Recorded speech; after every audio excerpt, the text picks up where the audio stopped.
नोखा प्रखंड के उत्तरी बराव पंचायत के बिशनपुरा गांव में जन सुराज पार्टी की एक बैठक आयोजित किया गया। बिहार बदलाव यात्रा को लेकर के लोगों के बीच में बताया गया कि किस तरीके से बिहार में जन सुराज पार्टी द्वारा बदलाव की जाएगी, गरीबी रेखा से लोगों को ऊपर उठाया जाएगा और सरकार की सारी योजनाओं को लोगों तक पहुंचाई जाएगी। भ्रष्टाचार मुक्त समाज किस तरीके से दी जाएगी, इसकी भी पूरी जानकारी दी गई। इस मौके पर नोखा विधानसभा क्षेत्र के नोखा प्रखंड के बिशनपुरा गांव में एक कार्यक्रम का आयोजन किया गया। इस बैठक के माध्यम से ग्रामीणों को जन सुराज पार्टी के सिद्धांतों के बारे में जानकारी दी गई और जन सुराज पार्टी के नेता प्रशांत किशोर के द्वारा वहां पर जो भी सभा की जा रही है और किस तरीके से उनका बिहार बदलाव यात्रा को लेकर के लोगों के बीच में बताई जा रही है, उस पूरी बातों को रखा गया।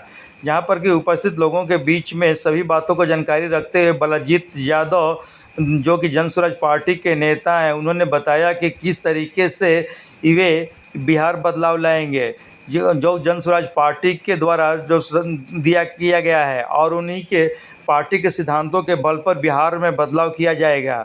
जो कि बलजीत यादव नोखा विधानसभा से जन सुराज पार्टी के संभावित उम्मीदवार हैं। इनके द्वारा एक अभियान चलाई जा रही है। मौके पर बिपिन चंद्रा के अलावा राजपुर प्रखंड अध्यक्ष बिपिन चंद्रा और कई लोग मौजूद रहे। इन लोगों की मौजूदगी में जन सुराज पार्टी के सिद्धांतों की जानकारी दी गई। उपस्थित लोगों को बलजीत यादव ने वहां पर सभी लोगों को संबोधित करते हुए कहा कि किस तरीके से जन सुराज पार्टी के एक अभियान चलाई जा रही है और प्रशांत किशोर के आगामी यात्रा को लेकर के भी लोगों के बीच में रखा गया।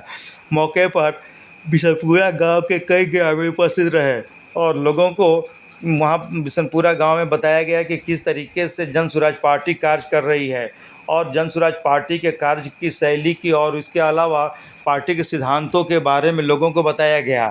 लोगों से अपील की गई कि जात पात से ऊपर उठें और बिहार के विकास के बारे में सोचें और बिहार के विकास होगी तो समाज की व्यवस्था हो और परिवार की सभी की विकास होगी। गरीबी मुक्त बिहार को लेकर के लोगों के बीच में जानकारी दी गई। मौके पर बिशनपुरा गांव के कई लोग और जन सुराज पार्टी के कई गण्यमान्य व्यक्ति उपस्थित रहे। लेकिन इस बार जन सुराज का कहना है कि सरकारी गारंटी पे वो ऋण प्रोवाइड किया जाएगा, उसका वार्षिक ब्याज दर 4% होगा। साधारण भाषा में ये समझिए कि 1 लाख रुपया अगर बैंक से लेती है महिला कोई, उसको साल भर में 4,000 रुपया केवल ब्याज देना पड़ेगा।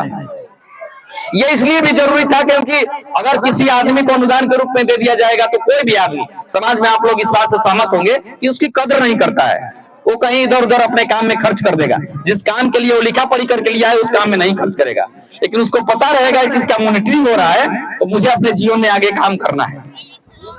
और सबसे बड़ी समस्या जो रही है, जिसके चलते ये राज्य दरिद्र हो गया है, इसकी चेतना मर गई है।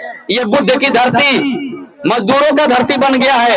ये महावीर का ज्ञान वाला धरती आज जिसकी चेतना मर गई है, जिसमें गांधी का संघर्ष है, वो समझ नहीं पा रहे हैं कि हम मजदूरी करके ही सैचुरेट हो गए हैं। हम केवल मजदूरी करके आते हैं और शाम को जहां दारू मिलता है पी लेते हैं। हमको लगता है कि यही दवाई है, देह में दर्द ना हो। ये मजबूरी बन गया है हम लोगों का। हम लोग अच्छे जगह काम ही नहीं कर रहे, माटी खोद रहे हैं, लोहा पिघला रहे हैं। वो आदमी दारू नहीं पिएगा तो क्या पिएगा, ये बता दीजिए। देखिए, किसी को डांटना अलग बात है, लेकिन उसके जगह पे रह के काम करना अलग बात है। जो आदमी दिन भर लोहा घिसेगा, लोहा पीटेगा, भट्टी पे काम करेगा, देह से बरियारी वाला काम करेगा, दिन भर कपार पे बोरा लेके ला देगा, तो शाम को सोचेगा ना कि रिलैक्स में हमारा नींद आ जाओ।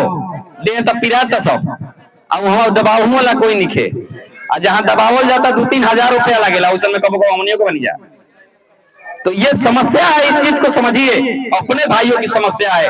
जो लोग प्रबुद्ध लोग हैं, अपने जो भी भाई हो जो इस दलदल में फंसे हुए हैं, उसको निकालने की जिम्मेदारी हम ही लोगों की है। नहीं तो जब ये इतिहास लिखा जाएगा ना, जब हम लोग कहीं बड़े जगह भी चले जाएंगे तो पूछा जाएगा कि कहाँ से हो भैया, तो जब कहेंगे हम लोग बिहार से हैं तो कहेगा कि बहुत गरीबी रहा यार, तुम लोग कैसे झेल गए। तुम पढ़ के किसी कंपनी के सीईओ हो, लेकिन उसके विषय में कभी तुम्हारी अंदर से चेतना नहीं जगती है। जाति के नाम पे जो भी कर्मकांड यहाँ चल रहा है उसमें तो नहीं चेतना जगती है लालू प्रसाद यादव की, नहीं चेतना जगती है तेजस्वी यादव की। कोई एक दूसरा व्यक्ति कर सकता है तो अपने वो क्षमता नहीं है। हम लोग दर दर प्रशांत किशोर अगर देश के एक राज्य में पैदल 5000 गांव में रोज 30 किलोमीटर चल रहे हैं, तो आपको मॉल रोड पे फोटो डालने की क्या जरूरत है? आप क्या जानना चाहते हैं कि आप राजा के लड़के हैं?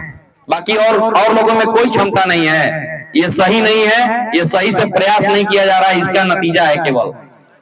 और जिस चीज के लिए मैं बोल रहा था कि ये राज्य पूरी तरह से मानसिक रूप से दरिद्र हो गया है, वो है शिक्षा। ये हमारी पार्टी को अभी तुरंत ही 5 दिन 6 दिन पहले चुनाव चिन्ह मिला है। वो चुनाव चिन्ह भी है स्कूल का बस्ता और स्कूल बैग। हम लोग बहुत खुश हैं इस बात से कि अपने राज्य में जो चीज हम लोग देना चाहते हैं, चुनाव आयोग कितना अच्छा है उसको वही चीज दिया है। हम लोग उस चीज को मैच कर रहे हैं। जैसे प्रधान जी कहते हैं कि नीतीश और लालू जी ने मिलके मोदी जी उसमें सहयोग किए और सबके बिहार के सभी बच्चों के पीठ पर बोरा बांध दिए हैं, और हम लोग सभी बच्चों के पीठ पर और स्कूल का बस्ता बांधना चाहते हैं। एक बार केवल 5 साल आप लोग विश्वास करिए इस व्यवस्था में, इस व्यवस्था का हिस्सा बनिए। जैसे जेपी का आंदोलन हुआ था, उस तरह से बिहार में एक क्रांति के रूप में हम लोग इसको पहुंचा रहे हैं। तो अगर हमारे बच्चे जब तक नहीं पढ़ेंगे तब तक ये राज्य नहीं सुधरने वाला, ये व्यवस्था नहीं सुधरने वाला है। तो अभी हमारी पार्टी का कहना है कि 15 साल से हर गरीब बच्चे को मुफ्त और विश्व स्तरीय बेहतरीन शिक्षा दिया जाएगा। ये बेहतरीन शिक्षा का थोड़ा सा मॉडल आपको समझाने का प्रयास कर रहा हूं। किस तरह की वो शिक्षा होगी? वो शिक्षा होगी नवोदय और नेतरहाट टाइप की, सिमुलतुल्ला टाइप की। विदेशी बहुत जगह ऐसा है जहां ये शिक्षा का मॉडल है। जैसे हमारे यहाँ अभी देख रहे होंगे कि सरकारी स्कूल है यहाँ, तो पटना से इस चीज को कंट्रोल करने में बड़ा मुसीबत होती है।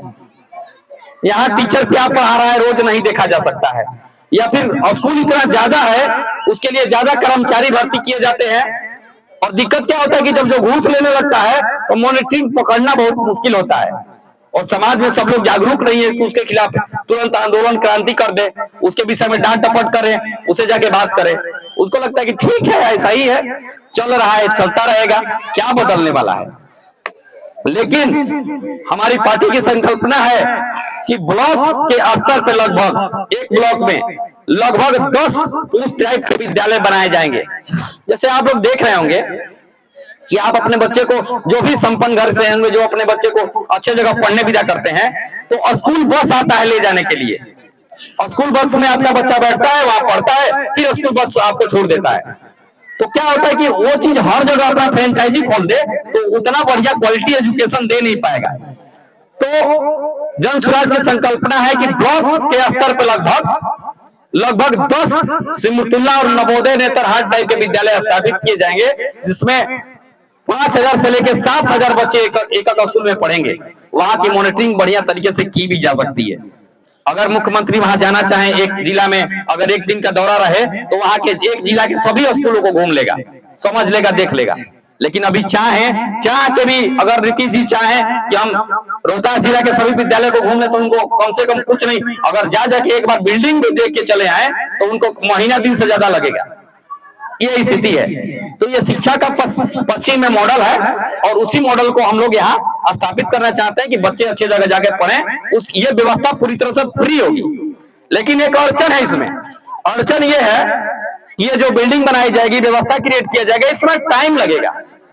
देखिए, हम लोगों के बात में एक आप लोगों को अंदर से सच्चाई दिखेगी कि हम लोग झूठ नहीं बोलना चाहते। हम विश्व स्तरीय शिक्षा कर दिए तो आपके दिमाग में ये नहीं बनने देना चाहते कि कल ही मिलेगा। हमारी सरकार अगर बनना होगा तो नवंबर में बन जाएगी, तो नवंबर के बाद दिसंबर से आपको शिक्षा उस स्कूल में नहीं मिलेगा। उसके लिए क्या व्यवस्था है कि जब तक ये सिस्टम क्रिएट नहीं हो जाता है और बिल्डिंग नहीं बन जाती है और व्यवस्था नहीं बन जाता है, तब तक आप अपने बच्चे को किसी बेहतरीन, जो आपके नजर में लगता है प्राइवेट स्कूल, उसमें विदा करिए और उस